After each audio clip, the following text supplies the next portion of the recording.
Возврат. 8 февраля – особый день для российской общественности. Мы празднуем День российской науки. В этот день, в 1724 году, Петром I в Санкт-Петербурге была основана Российская академия наук.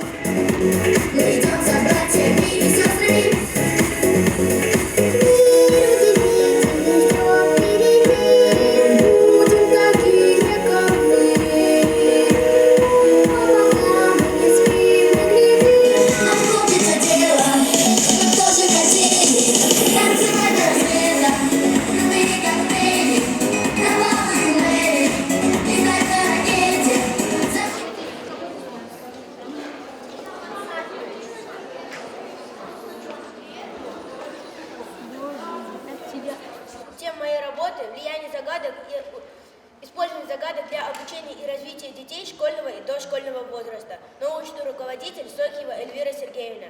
Загадку я помещал не с той целью, чтобы ребенок отгадал саму загадку. Хотя это может часто случиться, но для того, чтобы доставить уму ребенка полезное упражнение. Да, кабы не собака, съел бы меня медведь. Я левша. Почти все в мире людей ориентировано на правши, поэтому леворукие люди часто встречаются с некоторыми трудностями.